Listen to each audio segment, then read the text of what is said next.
Olá, seja bem-vindo ao Craft Talks. Nesse episódio, a gente vai conversar sobre inteligência artificial na logística internacional. E a gente está aqui com duas referências de mercado para tratar desse tema, o Rafael e o Felipe. Rafael, por favor, se apresente para a gente, conte um pouquinho sobre as apps.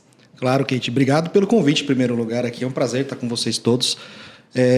Eu sou o Rafael Tiba, CEO das Apps. As Apps ela fez 10 anos esse ano, então a gente está completando uma década trabalhando na área de tecnologia, em cima de soluções em talentos, em engenharia de software e dados com AI. Então a gente tem 3 unidades de negócio que se integram para trazer o melhor possível para aquilo que o cliente está precisando, né? Então, um pouquinho sobre mim rapidamente também. Eu tenho 20 anos de carreira, aproximadamente. Um pouquinho mais, um pouquinho menos, 20 anos de carreira. E passei por grandes empresas como executivo, trabalhei bastante tempo como consultor e fundei 3 empresas. Aqui nas Apps eu sou CEO e sou sócio também.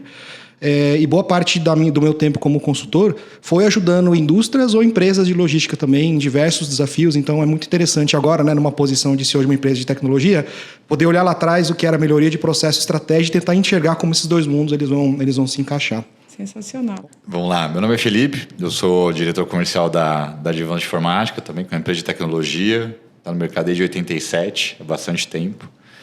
E hoje nós somos um dos principais parceiros da Microsoft, voltado no mercado SMB, um pouquinho pezinho Enterprise, mas nosso mercado ali é mais pequenas e médias empresas. E o nosso foco é transformação digital, trabalhar com a parte de model work, nuvem, dados e agora AI. Muito bom, obrigada. Bom, eu sou Kate Zunino, sou responsável por tecnologia e inovação na Craft. E essa é a Camila e eu vou deixar ela se apresentar.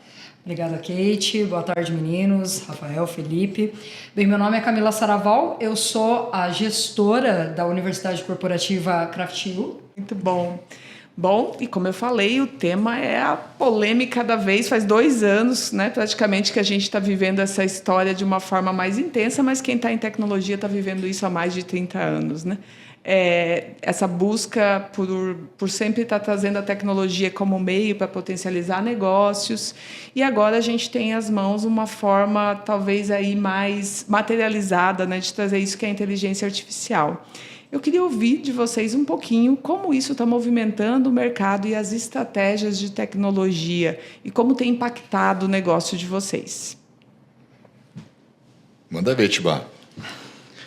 Kate, eu acho assim, né? Tecnologia é negócio já faz bastante tempo, né? Então é meio clichê até dizer isso, né? Tecnologia é negócio, né? Eu acho que o que está diferente é que a gente está vendo uma onda de tomada de decisão em grande empresa que está sendo motivada pelos executivos de tecnologia ajudando os demais na questão de letramento, né? Então, tecnologia deixou de ser aquela ilha que era o enabler de grandes coisas que o negócio precisava e passou a ser uma peça fundamental ali do quebra-cabeça para fazer as coisas funcionarem. Então, do ponto de vista estratégico, as estratégias não são mais desenhadas sem a caneta de TI, sem a visão de TI lá dentro, CIO, CTO, CDIO, né, enfim, e qualquer outra cadeira que seja necessária dentro daquela empresa. Quando isso acontece, eu acho que tem algumas ondas de implementação, né, que elas vão acontecendo aí, citando o Hype Cycle de Gartner aqui, né? Então a gente tem com generativa, por exemplo, a gente vê ela lá no topo do Hype Cycle, né? Então chegou lá no auge das expectativas sobre generativa. E nos próximos anos a gente vai ver essa expectativa caindo para o vale da desilusão antes de voltar para o platô de produtividade. Ou seja, a gente vai ver muitas iniciativas de AI morrendo.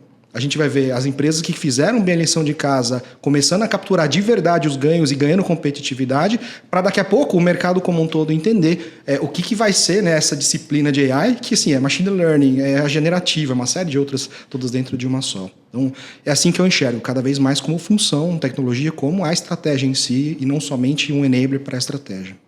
Legal. Felipe, a gente costuma superestimar tecnologias emergentes no curto prazo e subestimar no longo prazo, né? Verdade. Porém, como o Rafa trouxe, a gente, né, tá no topo agora dessa onda e você vê a Gartner também atualizando o tempo todo e mantendo no topo, né? Primeiro, daqui 5 anos, não, gente, ainda não é o momento de começar o declínio, né? Então, a gente ainda vê que essa onda, ela se segue por um bom tempo. Como que as áreas de tecnologia, as empresas podem criar roadmaps que se adaptem a esse momento de incerteza, a essa navegabilidade ainda no obscuro, né, no nublado. Como que a gente faz para construir um roadmap que realmente permita que se experimente e que se tenha resultados com a inteligência artificial? Olha, Kate, eu acho que o que a tecnologia trouxe para a gente, né, que está cada vez mais assim, que ela está cada vez mais, eu diria que o investimento cada vez menor, no sentido de que tá cada vez mais, as ferramentas estão cada vez mais acessíveis, né? Então eu acho que vale assim testar um pouco de tudo. Eu acho que como não tem muita certeza do roadmap, falando exemplos simples que são simples de implementar e que ajudou muito no caso da Advanced. Eu estava até conversando com o Tiba aqui um pouco antes da gente entrar. Hoje a Advanced é uma empresa, ela é uma das 4 principais parceiras da Microsoft no Brasil. A gente atua com milhares de clientes de todos os tamanhos possíveis e imagináveis. Eu tenho um cliente desde 4 usuários e tenho clientes como a Craft, que tem mais de 1.000 usuários. Então, logicamente que são necessidades completamente diferentes, mas tem muitas demandas parecidas. Então, o que a gente fez? Por exemplo, eu tinha uma demanda muito forte, que era a parte de suporte, e esse suporte tem que ser rápido, altamente escalável, tem que responder SLA e está disponível 24/7. E olhando o mercado, eu tenho uma concorrência absurda, porque eu falo de commodity, muitas situações, a gente falando de licenciamento de software, é muito commodity, né? Não tem muito...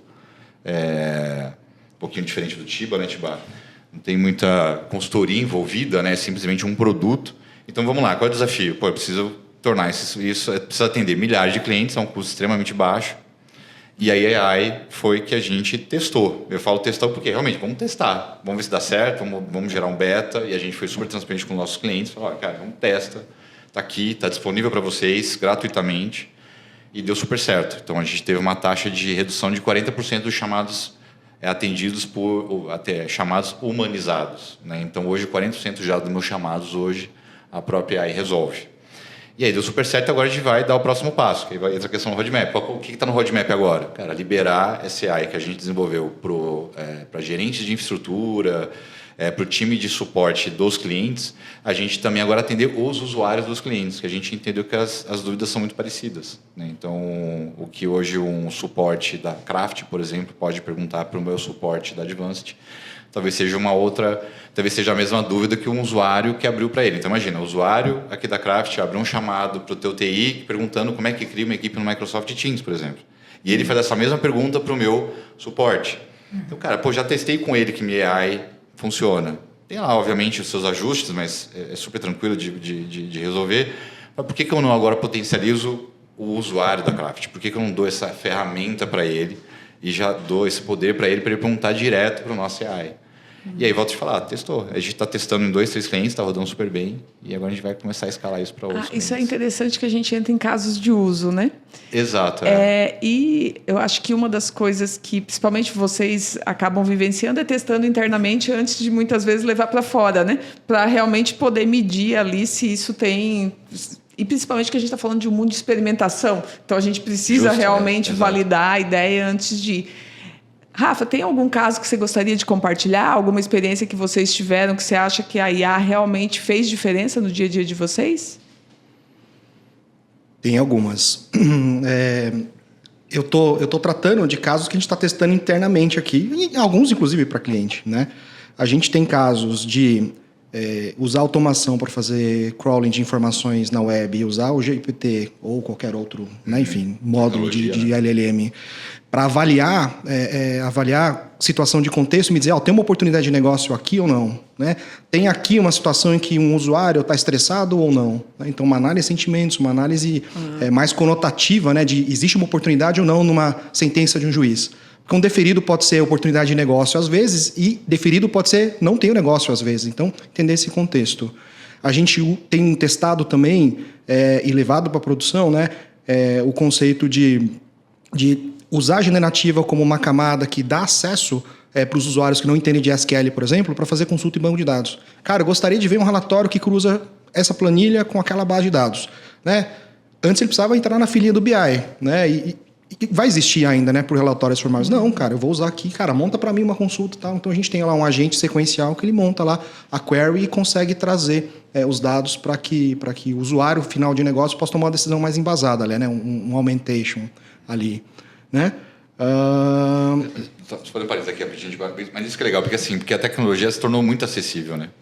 Só olhando 20 anos atrás, quando a gente teria esse poder de ferramenta para testar?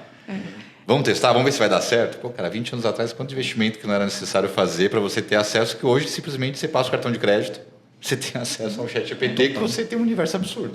Que a AI ela permitiu a democratização, né, a desmonetização, porque tornou acessível financeiramente também, né, e a desmaterialização. Né? Então, a gente chegou realmente na curva de inovação, onde a tecnologia se torna acessível e pode ser experimentada. Há 2 anos, 3 anos, a gente estava vivendo o metaverso, né? E da mesma blockchain um pouquinho, né? Blockchain. Mas não quer dizer que essas tecnologias elas desapareceram. Não, elas só não estavam no momento de maturidade. Elas não tinham chego a cumprir aí a sua jornada, né, para estarem acessíveis. Exato. E estarão, né? Porque uma hora imagina a gente começar a explorar o metaverso com AI, né, de uma forma mais com tudo acessível. Mais imersivo, Isso mesmo. Então, acho que é uma forma que é só uma fase que a gente está vivendo. Concordo. E aí entra uma outra questão, que é como lidar com times agora que vão ser híbridos, né? E não híbridos mais no sentido de trabalho, mas no sentido de ter AIs como agentes dentro dos times e os nossos times também trabalhando colaborativamente. Como é que a gente vai chegar nesse momento de conseguir fazer essa curadoria, né, de uma AI para que ela realmente consiga trabalhar efetivamente com os nossos times? Vocês têm essa preocupação? É uma visão que vocês já começaram a imaginar? A Ana Flávia, que é uma filósofa aqui de São Paulo, ela traz a ideia dos times centauros, né? E os times centauros são esses times formados por AI e inteligência humana, trabalhando juntos e produzindo, e não necessariamente tirando o lugar do outro, mas sim eles trazendo ali, né, informação e trazendo soluções juntos e cumprindo seus papéis. Vocês já conceberam essa ideia? Como que vocês veem esse futuro das relações de trabalho e relações humanas?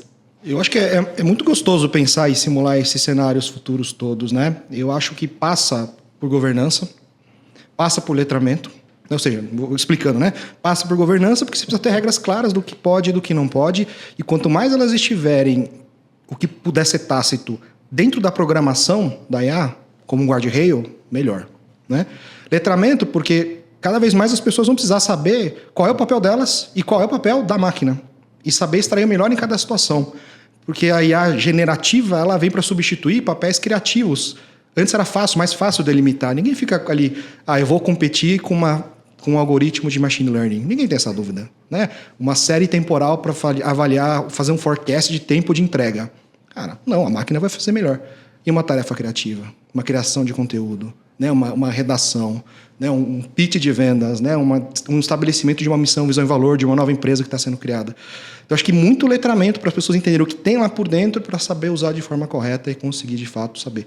E o terceiro pilar é a legislação, né? Porque aí a gente vai começar a esbarrar em coisas que são permitidas, não permitidas, são permitidas, mas não são éticas, são proibidas e assim por diante, né? Então, eu vejo esses 3 pilares aqui para a gente começar a delinear o que é esse futuro.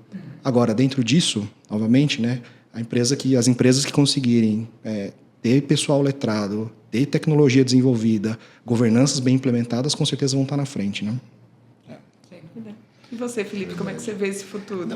Eu vejo assim, acho que vai potencializar, acho que já vem potencializando. Acho que você, vou colocar um aspas aí, você brigar contra isso, acho que é bobagem. Assim, eu faço um comparativo muito quando lançaram as redes sociais, né? As empresas falaram, não, bloqueiem, não quero que acesse a rede social, enfim... YouTube, né? Facebook, não quero que os meus colaboradores acessem as redes sociais e tal. E hoje não, hoje você vê ao contrário, não, posta, curte, compartilha. Eu vejo aí muito parecido com isso. Não adianta você bloquear, cara, potencializa, usa a ferramenta a teu favor. Ter essa preocupação, obviamente, do conteúdo. O que a gente vem fazendo é uma coisa muito simples para muito cliente. Eu sou muito da área comercial, gosto muito da área comercial, gosto muito da área de vendas. Então, o que eu percebi na própria Advanced? Como a gente trabalha com soluções tecnológicas e que mudam constantemente, a gente tinha que dar aquele treinamento constante. Em muitas situações, aquela venda ou daquele projeto ou daquela solução, na hora que você executar aquilo, deixou de funcionar porque a Microsoft atualizou, algum outro fabricante fez aquela atualização. E o time de venda não sabia disso. Pô, Felipe, olha, eu estava vendo uma documentação, aí você vê a documentação de um ano atrás, eu participei de um treinamento de um ano atrás, etc e tal. O que a gente fez? A gente conectou o AI com todas as bibliotecas, vou falar todas, mas a grande maioria das bibliotecas online da Microsoft. Então, essa parte curadora de dados, a própria Microsoft tem isso, ela mesmo vai publicando, fazendo uns releases e atualizando as soluções dela. Automaticamente, o nosso AI lê toda essa documentação e o meu time de vendas hoje, quando está com o cliente, fala, funciona ou não funciona, é compatível ou não é? Ele simplesmente pergunta para o ChatGPT, que é específico da Advanced. Então, a gente desenvolveu um AI da Advanced, disponibilizou para o time de vendas e ele pergunta, cara, olha, eu quero, sei lá, o Teams é compatível com uma telefonia entregue pela Embratel? Pô, cara, não sei. Pô, peraí, deixa eu perguntar aqui, antes como é que funcionava? Pré-vendas, agenda, marcava com Microsoft, time Microsoft, então o time de venda era maior. Então a gente sentiu, assim, isso foi um ponto. Teve um outro ponto também, que é a questão de redação, que o Tiba comentou. Exemplo de e-mail, então a gente colocou muito exemplo de e-mail. Olha, eu estou com uma objeção assim, assim, assado, como é que eu faço para reverter essa venda, porque eu recebi um e-mail dessa forma, como é que você se comportaria? E ele escreve e-mail e a pessoa simplesmente hoje copia esse e-mail e manda para o cliente. Isso é legal. O que é o ponto importante? Obviamente, quais são as fontes que você está consultando, né? Então, por esse motivo que a gente optou por utilizar o máximo do potencial da inteligência artificial, justamente por quê? Porque se a gente não deixasse, aí volta a brincadeira que eu fiz da rede social, os colaboradores iam dar um jeito de usar a inteligência artificial de alguma maneira e de forma errada, né? Porque eles iam consultar o web e não aquele conteúdo que a gente se preocupou com toda a parte de curadoria. E colocando em risco a organização muitas vezes, né? Exatamente. Porque aí ainda é de uma forma que violando alguns princípios ali combinados, exatamente, né? Alguns valores, princípios, justo, né? Então, agora, pegando esse gancho um pouquinho, Rafa, como é que a gente faz para organizar os dados? Ou não precisa mais organizar os dados, porque a gente trabalhou tanto em governança de dados, né, todos esses anos, para estruturá-los, ou para conseguir captá-los, levar para Data Lake, Data Warehouse, Data Mesh. A gente fez toda uma jornada, né, para organizar os dados das empresas.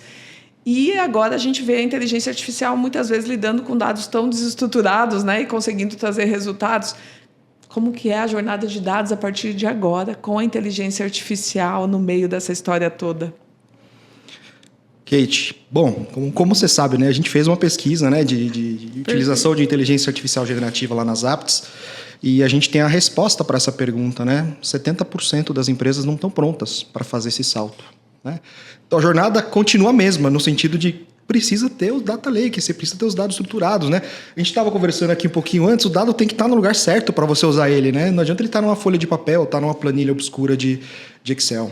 Agora, com certeza, eu acho que com mais gente entendendo para que serve a inteligência artificial e quão poderoso é o dado quando ele é entregue para a ponta que é decisora, as iniciativas de democratização de dados elas vão ganhar velocidade, mas aí do jeito certo. Não democratização porque é importante, mas porque, olha, lá na ponta tem uma pessoa que se ele tivesse acesso a essas informações de forma automatizada, a gente teria 2% menos churn, a gente teria 20% mais conversão, a gente teria 15% menos demurrage e assim por diante, né? As métricas de negócio vão ser impactadas. Então, acho que a jornada de dados ela vai ser cada vez mais orientada, já é, mas deveria ser cada vez mais orientada a objetivos de negócio, resultados de negócio e cada vez mais puxadas pelos usuários finais de dados. E não simplesmente ali por uma estratégia macro centralizada do que a estratégia macro centralizada sempre vai ser necessária. Eu digo step 2 ali, né? De como é que eu vou usar isso?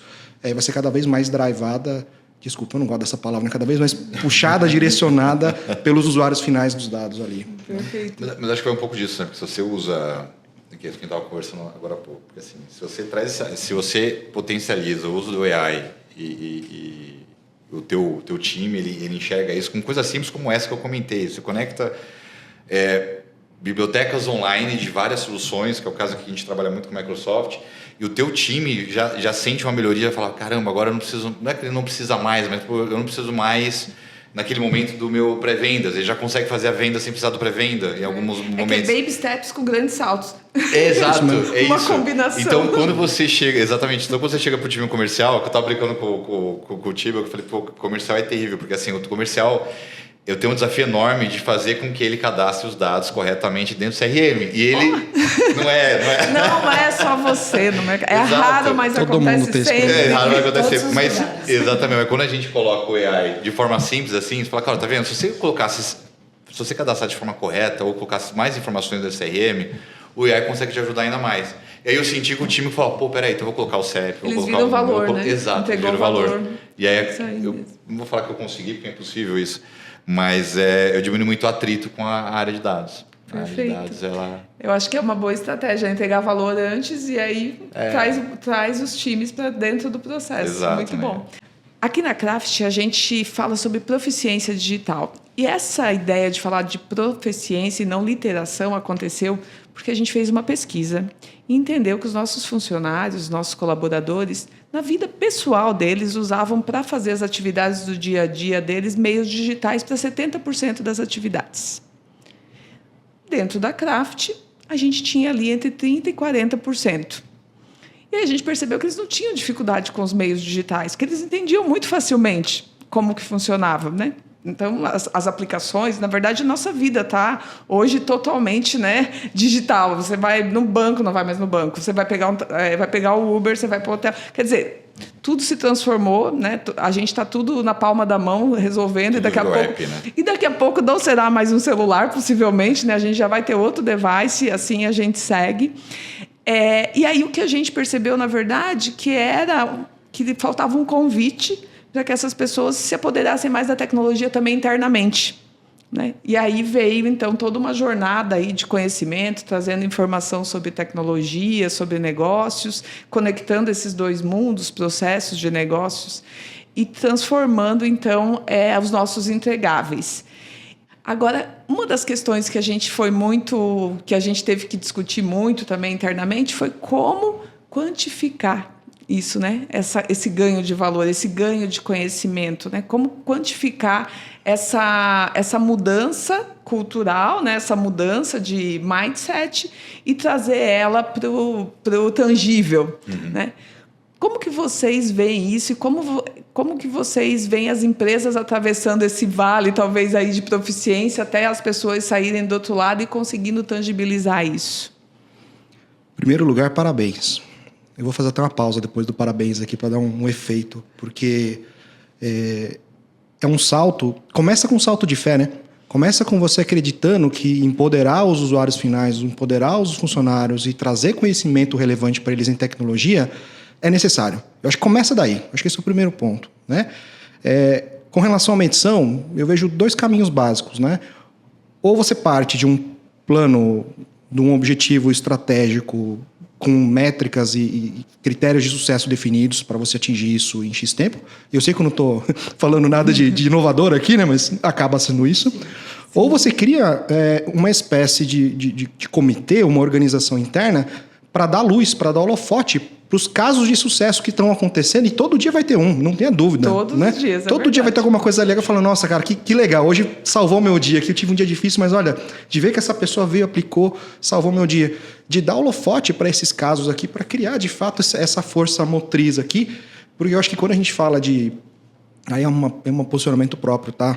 Talvez não seja o melhor corporativo, mas assim, quando você fala de educação, ou você acredita ou você não acredita. Ou você aposta nisso e coloca isso como uma prioridade estratégica da organização, ou vai ficar difícil, porque nem sempre dá ROI. Mas aí a pergunta que se faz é, o que acontece se eu não fizer? O que acontece se eu não treinar? O que acontece se eu não incentivar as pessoas a usarem? O que acontece se eu deixar essas pessoas aqui à mercê delas aprenderem sozinhas em qualquer outra fonte que não a confiável que eu estou criando, né? E aí a gente também vai ver, no longo prazo, as empresas que dão certo e as que não dão, por causa desse fator essencial. E com cada vez menos pessoas e cada vez mais máquinas em algumas das decisões, mais importante é o peso do ser humano na decisão, porque ele tem que estar muito bem treinado. Muito bom. Como dizem, né? Pior do que você treinar a pessoa e ela ir embora é você não treinar e ela ficar. Isso mesmo. E a gente tem A gente tem uma missão muito forte na Craft, que é trazer o amor ao aprendizado como já é um traço da nossa cultura, mas trazer isso à tona de uma forma mais holística, né? Fazendo com que todos participem dessa jornada, que é esse processo que a gente está começando agora, né? E está emergindo aí na educação de uma forma mais intensa. Aproveitando o momento aqui do ensejo que a Kate trouxe, falando um pouco sobre conhecimento. Quando a gente fala da tecnologia, a tecnologia tem que ser um total aliado da educação, sem dúvida alguma, né? Como vocês entendem hoje, e até pela experiência de mercado de vocês, que a gente pode montar jornadas de aprendizagem, não só para colaborar com o aprendizado das pessoas, acelerar carreiras, porque a parte também de educação corporativa é altamente estratégica dentro das empresas. Como a gente pode identificar talentos e como a gente pode intensificar também a pulverização desse conhecimento através das tecnologias, não só inteligência artificial, mas outras também que vocês conhecem. Usando a tecnologia, certo? Usando a tecnologia. Além disso, usando a tecnologia. E também na parte de filosofia, depois de tudo isso. Tudo bem. Claro. Pô, a Camila quer acabar com a gente. Total, né? total. Tem que trazer algo. Um viés. Uma coisa que é tendência para a gente, né? Então, aí dentro do pilar das apps ali de engenharia de software, né? A gente tem muita construção de experiência digital para usuários, né? É tendência a hipercustomização, né? Ou seja, a tecnologia, um site, um portal, ele ser capaz de se adaptar àquele usuário que está interagindo com ele de uma forma que só ele vai ter aquela experiência. Um outro usuário diferente vai ter uma experiência diferente. Quanto mais a gente caminha nisso, quanto mais a gente tem dados coletados, eu acho que mais uma grande empresa vai ter dados suficientes da demografia que ela tem disponível para poder entender como melhor definir os objetivos de aprendizagem. Porque, na minha opinião, e não é opinião, né, na verdade, é questão de como é que se constrói mesmo universidades corporativas. Elas não são construídas em cima de treinamento, de material de treinamento. Elas são construídas em cima de objetivo de aprendizagem. Treinamento é um vetor só, que pode nem existir. Aliás, vai acabar ficando cada vez mais raro, né? Treinamento formal de sentar na lista de presença. Então, eu acho que sim, quanto mais a gente conhece os nossos... Igual a gente conhece cada vez mais os nossos clientes e as nossas cadeias logísticas, e os nossos armadores, e os nossos... Enfim, toda a cadeia nossa, a gente também conhece mais os nossos funcionários. E esse dado pode ser coletado para você entender, sim, quais são as preferências, quais são os gaps, quais tarefas são feitas mais rápidas e mais lentamente, se a gente estiver falando de tarefas de back-office. E com isso, você extrair, né, necessidades de negócio que podem ser supridas com educação. Sim. Uma primeira pergunta de como usar a tecnologia para reconhecer e identificar, eu acho que seria isso. O awareness, ele só vem, na minha opinião, a partir do momento que você tem caso de sucesso. E o caso de sucesso, o suprassumo, né, a gente tem soluções de educação lá nas apps, a gente fala bastante com executivos da área. O que todo mundo está buscando, o verdadeiro ensino adaptativo. É a hipercustomização para aprendizagem, né? No final das contas é isso. Exatamente. A partir do momento que uma pessoa entra numa trilha de aprendizado, fala, olha, eu ganhei uma habilidade nova que eu não tinha, e a outra pessoa fala assim, cara, eu também consegui, mas você não assistiu o vídeo? Não, eu fiz aqui uma interação com o chat, deu na mesma. Eu acho que você começa a gerar ali uma massa de gente motivada a aprender, que vai ser bem difícil de parar. Né? E da melhor forma, é a revolução. Se aprender como ela quer aprender também, né? Exatamente. E ela aprendendo, conversando com esse exemplo que você deu, é muito mais interativo, né? Do que simplesmente abrir um vídeo de 30 minutos e no final ela ter uma prova para Total. Um questionário para ela responder, né? E até mesmo tem uma questão geracional, né? Que a gente vê uma necessidade muitas vezes de ter um conteúdo mais imediatista, né? Ou de estar mais à mão, ou de estar acessível, né? Que outras gerações não tinham talvez essa dor tão forte. Hoje a gente vê já toda na verdade, novos entrantes no mercado, né? Buscando essa comunicação mais fácil, né? O conhecimento de uma forma mais acessível. Sim. Direto também, né? Mais direcionado, digamos assim, né? Antigamente, para e pensa, né? Até na escola, quantos anos a gente teve que estudar tantas coisas que você fala assim, isso daqui vai agregar para o que eu quero fazer lá na frente? Pior que vai. Mas, será que eu precisaria ter 1 ano daquilo tudo? Então, a otimização de tempo também passa a ser bastante relevante. E fora quem está falando de tela, né? Você está concorrendo com... E ainda com redes sociais, né? Outra questão importante é o lifelong learning, né? Aquilo que você aprendeu lá na faculdade ficou lá, gente. não vai te levar para o futuro. Ele te levou até aqui, mas aqui acabou. Vamos lá. Agora é hora da gente aprender, se abrir para o novo. E a gente tem a neuroplasticidade a nosso favor, né? A gente tem a capacidade de aprender. Porque durante muito tempo também a gente foi convencido que depois da vida adulta era muito difícil aprender. Isso não é verdade, né? Verdade. Então a gente tem muita capacidade de aprendizado, né? E aprender, muitas vezes, você tem que desaprender primeiro. Porque são muitas crenças limitantes que, às vezes, nos levam para lugares que não permitem esse conhecimento. E aí eu acho que a tecnologia entra para isso, para dar essa impulsionada. E a personalização eu também vejo como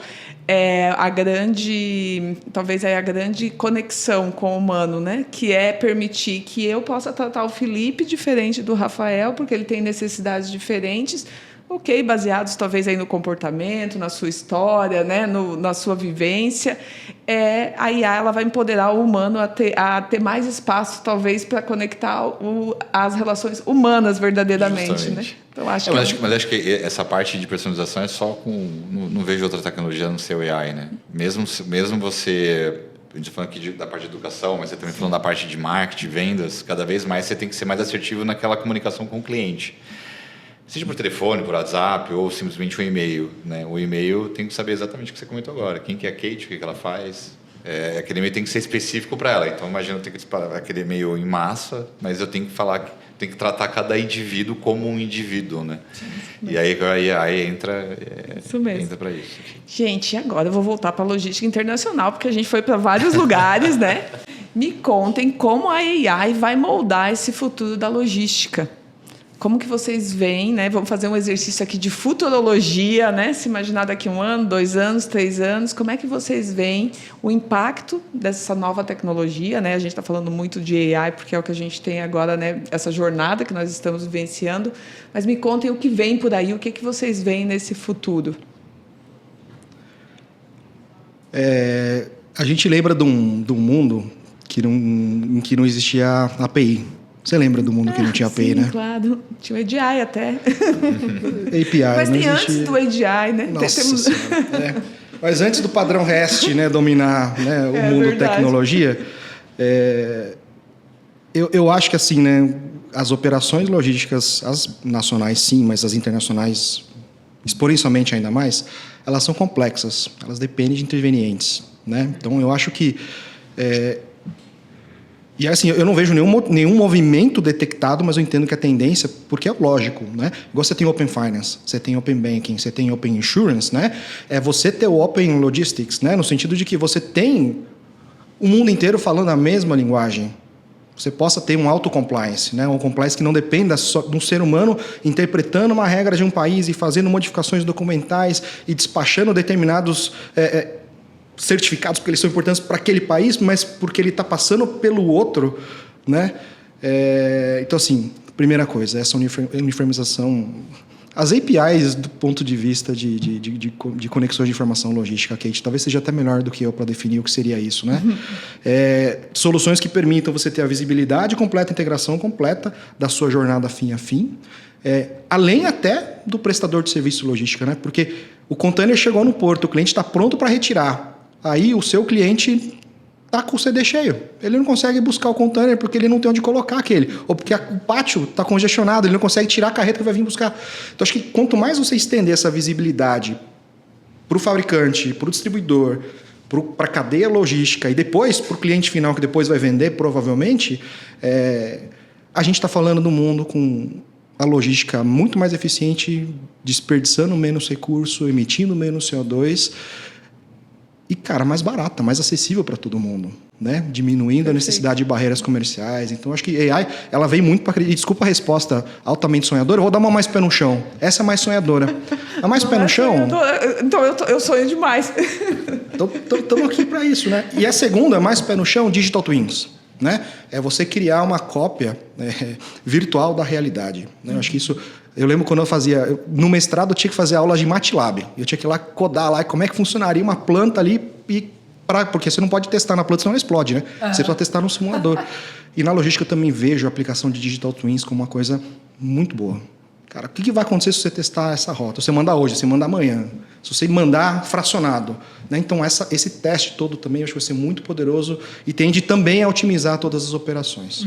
Perfeito. E você, Felipe? Me conta aí, o que você vê na sua bola de cristal? Eu acho que eu estou muito alinhado ali contigo, ali, com a ideia dele. Eu acho que a globalização de regras de importação e exportação, acho que isso aí eu acho que facilitaria muito a vida de todo mundo, literalmente. Né? A gente também tem uma questão muito importante, que são as questões macroeconômicas, políticas, né, climáticas, que são dados, muitas vezes, que podem ser trabalhados como dados preditivos. E que também podem impulsionar aí todo esse movimento, né, futurista. Então, a gente tem a própria jornada ali desse embarque, né, que é essa jornada com 15 intervenientes para uma carga chegar da China até aqui, passando por portos, por trabalho manual, por APIs também. Então, assim, tem várias fontes, né, diferentes dados aí envolvidos, e normalmente o cliente quer saber 3 coisas, né? Quando minha carga vai chegar, onde minha carga está e que custo que vai ter essa minha carga. São as 3 coisas que ele quer saber. A gente está tentando responder isso, né, há muito tempo, e a tecnologia, claro, vem cada vez dando mais visibilidade disso para a gente, né? Então, tem 2 caminhos aí. Acho que tem essa questão do operacional, que é sobre a carga, e também um pouco sobre contar como é que vai ser o futuro daquela tua carga, né? A carga do futuro. Acho que são novas perguntas que vão vir aí para a gente poder também responder, que é poder, com toda essa tecnologia que a gente embarca, dar mais previsibilidade da jornada da logística. Então, é um pouquinho sobre... Aproveitei aí já o teu embalo para... Você falou um negócio que eu não imaginava, assim, porque eu obviamente não sou do mercado logística, né? A parte climática, né? Porque você acha que a mercadoria vai chegar, o container vai chegar em Santos amanhã, mas se ele pegar um maremoto no meio do caminho, não vai chegar. Não vai. Não vai chegar. Às vezes falta prático para trazer a embarcação para dentro. Às vezes é coisa simples assim também, né? É verdade. A logística, ela enfrenta... Acho que se tiver tudo conectado, se você imaginar que o clima está conectado com o teu sistema e você sabe qual é a rota e de uma forma previsível, acho que o agro usa muito isso, né? Ele sabe exatamente o horário que vai chover. Né? Perfeito. Eu acho que se estiver conectado assim... Já vi caixinhas novas. Porque realmente, bom, enfim, não sou de logística. Isso que outro exemplo que você deu, do cliente chegou, não tem espaço no CD, acho que foi você que comentou. Cara, nunca passou na minha cabeça. Ele falou, se ele pediu, é porque ele tem espaço no CD dele, né? Teoricamente, mas pelo jeito não, né? Pelo jeito ele já chegou lá, por que eu faço? E o pior é que está entulhado de coisa que ele não precisa. Eu entreguei. São que desafio.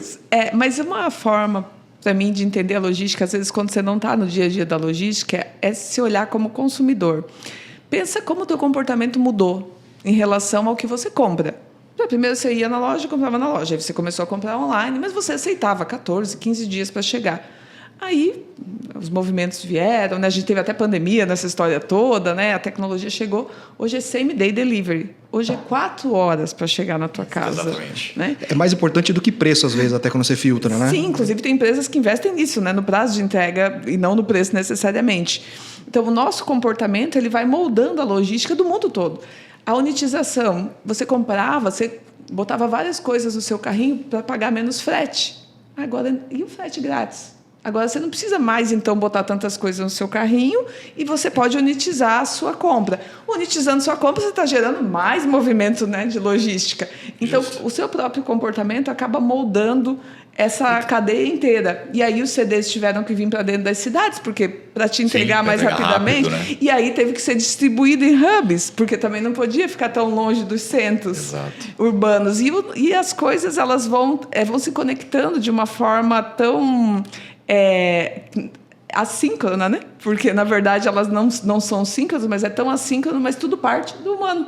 Parte de nós aqui no centro. Né? A experiência que a gente quer ter como cliente vai moldando toda essa história. Exatamente. Então, é por isso que eu comentei um pouco que entra a questão de legislação, porque, por exemplo, você pega essa entrega de você pedir de manhã, e muitas vezes você pede de manhã, à tarde já entrega, né?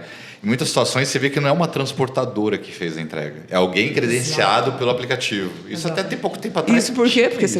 Porque você como cliente, está esperando no mesmo dia. Exatamente. E aí vão nascendo novos canais, vão nascendo novos meios de fazer essa entrega. É o que você comentou, por exemplo. Então o centro logístico tem que ficar perto da cidade. Legal. Isso que eu resolvi. Eu aluguei um galpão no centro da cidade. Bola, legal. Cara, eu tenho 2.000 entregas para fazer hoje. E aí? vou contratar 2.000 motoristas e aí a conta não fecha. Exato. E aí entra a questão da economia compartilhada. Pô, peraí, então eu vou cadastrar motoristas. Perfeito. E a tecnologia para isso, né? É fantástico isso. Isso é Mas fantástico, uma coisa é que eu fantástico. quero deixar clara e que nunca muda, o cliente sempre reclama. E eu vou me colocar nesse caso. Eu comprei alguns vinhos, estava com a expectativa que entregaria na segunda, eis que me surpreendem e me entregam no domingo. Eu disse, como? Vocês não poderiam ter antecipado nada disso. Mas fui receber e bebi uma garrafa só para contemplar o momento. A ideia não era receber na segunda, porque... Mas tudo bem. Como assim? Tá certo. Só antecipei, então. Tem que comemorar, não pode perder a oportunidade. Exato. Mas que é um negócio legal, essa questão de logística, nos Estados Unidos demora 3, 4 dias para chegar a encomenda. Ela só chega rápido se você pede para ser entrega no locker. No Brasil é no mesmo Mais dia. uma estratégia. E é no locker. E aí agora, a Walmart, ele tem, acho que são 5 ou 6 mil lojas nos Estados Unidos. E tá sofrendo pra caramba por conta da Amazon, que é a questão de logística toda. A Walmart está falando que até 2 horas eles vão entregar na tua casa qualquer mercadoria que tiver na Amazon. Porque eles têm essa questão de logística, tá perto. Então eles vão tornar os supermercados como também centro de distribuição. É isso aí. E aí você vê como é que inverteu o jogo, né? Por uma questão estratégica inverteu. Então, antes a Amazon era uma ameaça, agora o Walmart virou uma ameaça para a Amazon. Porque a Amazon realmente, ela demora... Nos Estados Unidos ela demora 3, 4 dias para entregar. É engraçado isso. Quando eu fui para lá a primeira vez, eu imaginei que fosse o contrário. Porque no Brasil é no mesmo dia. No máximo no dia seguinte. Aí o cara falou, amigos que já foram várias vezes para lá, falou, cara, ó, se programa, porque demora uns 4 dias para chegar. Eu falei, não, você tá ficando maluco, cara. Como assim? O país mais tecnológico do mundo. Eles não têm nem Pix, cara, não. Tô brincando, eles não têm nem Pix lá, pô. É verdade, né? Agora que estão... Não, mas a parte financeira, o Brasil está muito à frente, um tempo cara. atrás, tá muito na à Europa, frente. eram 30 dias para compensar um cheque. No Brasil, um dia. Cara, você sabe que até hoje nos Estados Unidos o pessoal paga com cheque, né? Sério. Cada vez, E manda pelo correio. Sem brincadeira, tem um amigo que tem uma empresa lá. Eu acho que a necessidade ela faz a tecnologia a serviço da modernização, né, da falou, mudança. É o comportamento do usuário. Né? Isso mesmo, é a demanda que vai movimentando tudo isso. Isso mesmo. A gente está indo para o encerramento desse nosso papo incrível sobre inteligência artificial, logística internacional e educação. Foi maravilhoso, queria ficar aqui mais 2 horas com vocês. Mas, para fechar, eu queria trazer um pouquinho a nossa visão de ecossistema, né? Essa história toda que a gente está construindo como Craft para trazer tecnologia para o dia a dia do nosso negócio e conectar cada vez mais com o nosso negócio. E, para nós, é muito importante ter parceiros que a gente possa confiar nessa jornada. Mesmo a gente não sabendo todas as respostas, que a gente possa ter certeza que a gente vai encontrar junto elas, né? Que a gente acredita que juntos a gente pode encontrá-las. Então, eu queria que vocês trouxessem um pouquinho sobre essa visão de ecossistema, de colaboração, essa visão de educação que a gente está construindo. Como vocês estão vendo isso e como que vocês veem o futuro das empresas e das organizações que hoje não existem mais barreiras, né? A Craft é uma empresa de logística que está navegando em educação, né? E daqui a pouco a Zappos está navegando em fintechs, né? E assim a gente segue com essa navegabilidade, esse mar aberto agora para navegar. Como que vocês veem o futuro das organizações explorando novos ecossistemas? Quer começar, Felipe? Começo, vamos lá. Não, eu acho, sempre achei isso nos últimos 5 anos, que toda empresa pode ser uma empresa de tecnologia, né? Porque o exemplo que está acontecendo aqui do Hackathon vai construir soluções e integrações, etc. e tal, que nasce com uma necessidade da Craft, mas pode ser uma necessidade de mercado. Eu vi isso muito acontecer no ecossistema lá da Advance, dentro da Microsoft ou dentro da Advance, clientes da Advance.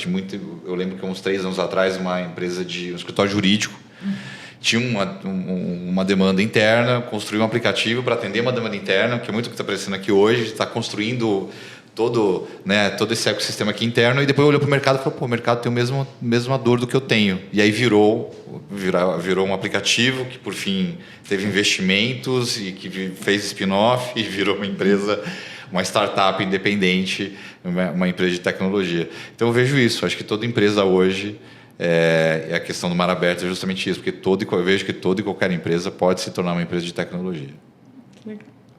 E você, Rafa? Complementando o que o Gustavo falou, eu acho que o ecossistema ele acaba sendo uma consequência, né? Ele acaba sendo a consequência de uma empresa ela entender que não faz sentido fazer tudo sozinha por conta própria, ou não faz sentido comprar tudo aquilo da maneira mais literal possível, né? Eu enxergo isso como evolução, né? Então, você conseguir criar um ecossistema e conseguir desenhar um ecossistema que atenda aos objetivos de negócio, ele passa por coisas difíceis, como, por exemplo, você flexibilizar a sua própria organização para que o ecossistema tenha força, né? Eu vou dar um exemplo, né? A gente, 1 ano e meio atrás, estava fazendo algumas POCs. Falei, cara, eu preciso gerar uma POC de IA generativa. Cara, eu faço aqui sem custo.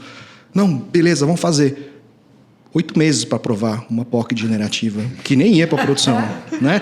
Então, assim, você não emitiu uma nota, tem ali, cara, um player capacitado do mercado que sabe implementar, não ia cobrar nada, e 8 meses para aprovar. Cara, em 8 meses, sei lá, dezenas de outras a gente fez. Mudou. Já está ultrapassado. Nem era mais nem relevante. Então, assim, eu acho que tem esse desafio de... que é essas organizações adaptáveis, né? Adaptabilidade. Isso. Que muitas vezes as organizações se prenderam em modelos que ainda não conseguem simplesmente fazer um plug de uma POC. Exatamente. Então, eu tendo a ver muito mais como uma consequência de um trabalho organizacional bem feito, eu entendo a minha estratégia, eu sei que tem outros players que vão me ajudar a acelerar e que vai ser mais rápido e mais eficiente do que se eu fizer sozinho, mas em última instância também de uma organização que consegue se modelar ao futuro. A composibilidade, né? Que não tem palavra melhor do que isso para composibility, né? Composibilidade. Que é você, através de tecnologia também, você desenhar um negócio que pode ser modular, né? E isso vai ser necessário, porque daqui a pouco as necessidades são diferentes, as tecnologias são diferentes, né? Tá tudo mudando muito rápido. Se a gente não for flexível enquanto organização e ter esse ecossistema desenhado faz parte dessa flexibilidade, vai ser difícil progredir. Por conta própria é difícil conseguir sozinho hoje em dia, né? Precisa ter mesmo. E vocês estão de parabéns pela construção toda que estão fazendo, porque tá de livro, assim, né? Não, eu diria que se toda empresa... muito bem construída. Exato. Se toda empresa tivesse esse cuidado de ouvir a área de negócio, entender quais são os gaps, e sentar e trazer a área de tecnologia e fornecedores e todo o ecossistema para ouvir as dores, acho que o mundo seria melhor. Falando um pouquinho de sonho aqui, acho que o mundo seria melhor. A gente acredita muito nessa construção coletiva, da gente estar junto e enfrentando junto muitas vezes desafios, mas não necessariamente é o que eu sei, mas eu tenho certeza que o meu ecossistema sabe, né? E ele vai me ajudar a resolver esse problema, né? Então eu vejo que é o inverso. A gente que é da área de tecnologia não vou falar que é impor, mas é muitas situações em que você fala, olha, agora é dessa forma, agora esse é o novo sistema, você tem que fazer o treinamento para as pessoas usarem esse novo sistema. Eu diria que é o inverso. Já ouviu as pessoas para ver se realmente a gente precisa de um novo sistema ou será que é só um gap que a gente consegue resolver esse gap que vai trazer uma produtividade muito melhor para essas pessoas, né? Eu acho que é o inverso. Eu faço muito isso na Advantage, é o inverso. Cara, antes de trocar, calma. Ouve a galera, como é que tá? Cara, funciona, não funciona? Você se surpreende, porque, cara, não, o problema não é o CRM, o problema é que ele não dispara o e-mail já com a assinatura digital na proposta. Cara, é isso? Então vamos conectar. Tem uma frase que eu adoro, que é: para criar um filho você precisa de uma rede. Para construir uma organização do futuro, a prova de futuros, né? Futuros possíveis, você precisa ter um ecossistema. É isso realmente que eu acredito. Gratidão por vocês estarem aqui, por terem compartilhado esse momento com a gente.